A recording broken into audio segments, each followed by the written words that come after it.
cope through a pandemic and how we relate to each other. The lack of touch this past year, it's like a hunger, it's like an ache. It's physical, you know, because touch is physical, so the absence of it is also physical. And there was one thread in particular that caught Johnny by surprise. Being a nurse is very hands-on work all the time.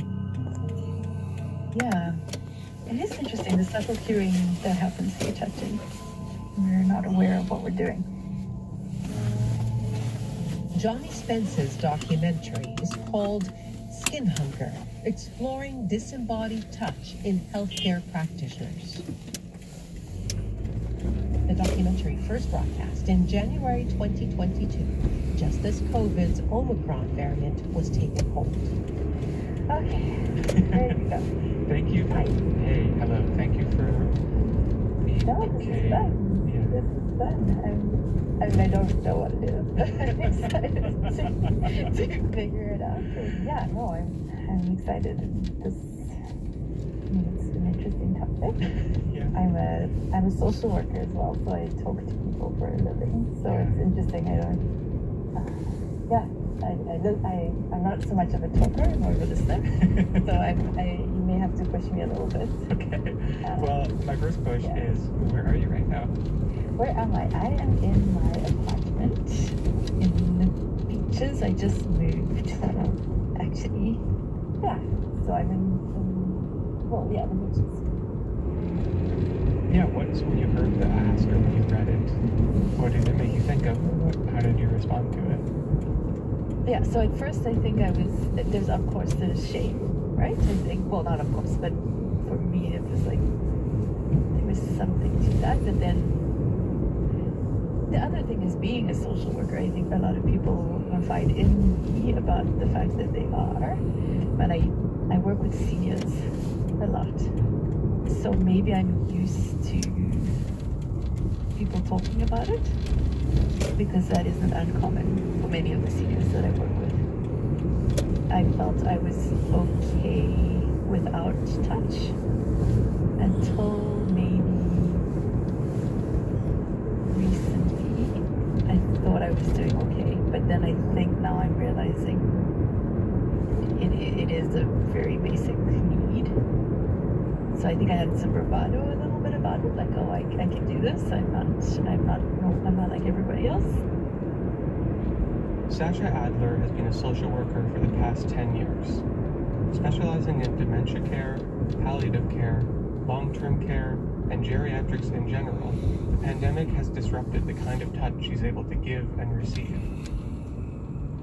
You've been working at a distance, right? Yeah. Your work has shifted online? Mainly online and through the phone. So I sometimes do help seniors who are dying in their homes. So I do go into homes sometimes. But again, and is there aspects of there's no aspects of touch for that? No, which is even weirder. Yeah. That has been weird. Yes. Can you describe how that's been? Yeah.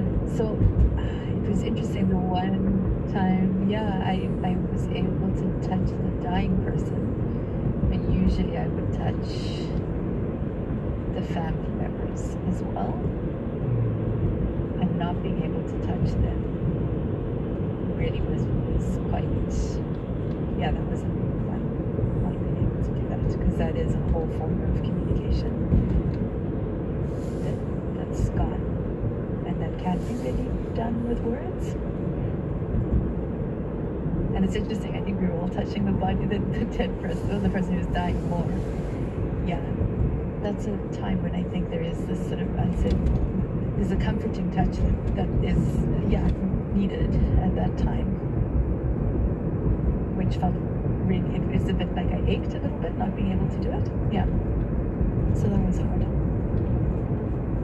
When people are vigiling, there's kind of people will touch each other at the back of their necks, or they will, that's sort of reassuring, acknowledging, touching of people who are vigiling.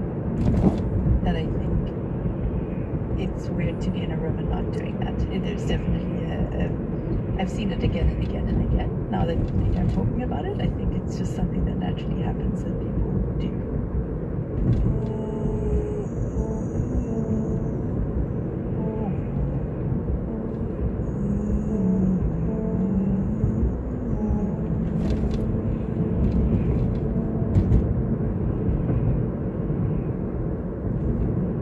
Where are you right now? I'm in the house, which you've been to before. I'm in my room, which I don't know if you've seen before. But yeah, I'm sitting at my desk, and I'm talking into my laptop. And I have a glass of wine and a candle, a basil pear candle, my bullet journal, and Basil and pear candle. oh honey, I order bubble bath and candles like no one's business. Yes. Like I just move through that stuff. There's nothing stopping me. I'm just like, wow, okay, whatever feels good. Like literally whatever feels good, I am going to go for it. That's great. Yeah. So specific a where are you answer. I really appreciate it. You know, I read your email, and I think when I first responded, I was like, oh, this is Johnny, my brother, and he's doing something, and I want to help him. So, Yeah. and I didn't consider myself at first because so many people have been describing their pandemic experience as being one of being isolated at home, and my pandemic experience has been the complete and utter opposite. Like I have been around so many people, working with so many people, so I totally didn't think of myself. Then I thought there's a way to interpret this question about me as a person, and me as a person is distinct from me as like a healthcare provider. My person is in there, but in terms of what comes back to me as the subject, as the recipient, like in a social context, in a personal context, not in a professional context. And so that's kind of what I wrote back to you, and I was thinking, I don't know if this counts. I've probably had the most touch, if touch is being defined by like human contact without considering the context. I would be someone like that. But if we're talking about touch in a context that's meaningful for me personally, then it has been very absent. Yeah. My sister Melanie has been a frontline nurse for the past 7 years. Throughout the pandemic, she's been working as a community health nurse within Toronto's shelter system, working long hours providing intimate and crucial care for unhoused individuals. Yeah, it kind of got me thinking about the ways in which I guess I'm thinking of it as clinical touch, the ways in which I physically interact with patients all the time. And the thing that I was thinking of specifically before was how many times I've responded to medical emergencies as part of my job, and the great majority of that is responding to overdoses. And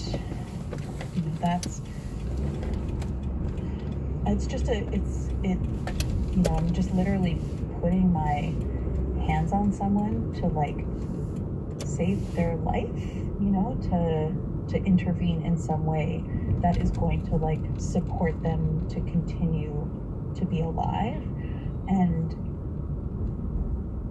yeah, I don't know, it's kind of heavy. It's not something that I've ever thought about from this angle. I think I reflect on those experiences from a much more cerebral angle. But I will tell you, it's very physical work. Like I'm sweating, you know, like and you really see people in a vulnerable state, you know, and you can feel in your hands, you can feel